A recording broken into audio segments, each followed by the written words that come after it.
திமுக மீண்டும் ஆட்சிக்கு வந்தால் 2000 ரூபாய் மகளிர் உரிமை தொகை வழங்கப்படும் என முதலமைச்சர் மு.க.ஸ்டாலின் அறிவித்திருக்கிறார். அதை அண்மை செய்திகளாக நாம் பார்த்து வருகிறோம். வணக்கம். ரொம்ப முக்கியமான விஷயத்துக்கு தான் இந்த வீடியோ. இன்னைக்கு காலையில் நம்ம அரசு சார்பில் 5000 ரூபாய் உங்கள் அக்கௌண்ட்டுக்கு வந்திருக்கோம். எதுக்காக இந்த பணம்? நாங்கள் ஆட்சி பொறுப்பேற்றப்போ கொரோனா உச்சத்தில் இருந்துச்சு. அதை சமாளித்து மக்களின் உயிரை காத்தது மட்டுமில்லை, அவங்க வாழ்வாதாரத்தை காக்க 4000 ரூபாய் நிவாரணத் தொகையையும் வழங்கணும்.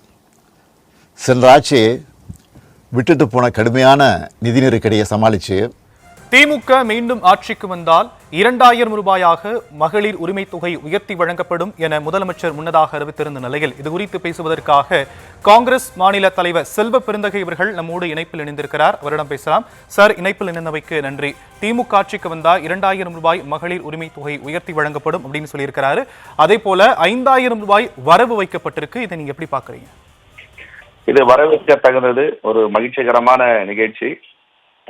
தமிழ்நாடு மக்கள் எல்லா குடும்பத்திலும் ஒரு மகிழ்ச்சி பொங்க நாம் பார்க்கிறோம்.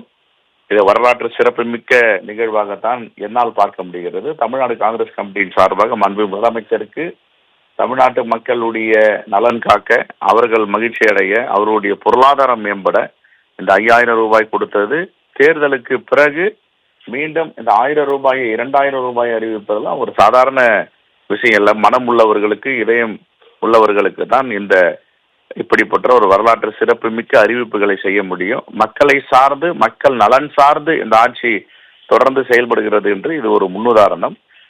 எத்தனை தடை வந்தாலும் அத்தனை தடைகளையும் தகர்த்து எறிந்து மாண்பு முதலமைச்சர் மக்களுக்காக நிற்கிறார் என்பதை இந்த அறிவிப்பு மூலமாக அவர் மீண்டும் நிரூபித்திருக்கிறார்.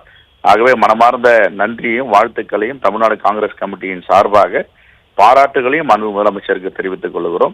மக்களுக்கான ஆட்சி, மக்களுக்கான அரசு என்பதை மீண்டும் நிரூபித்திருக்கிறார்.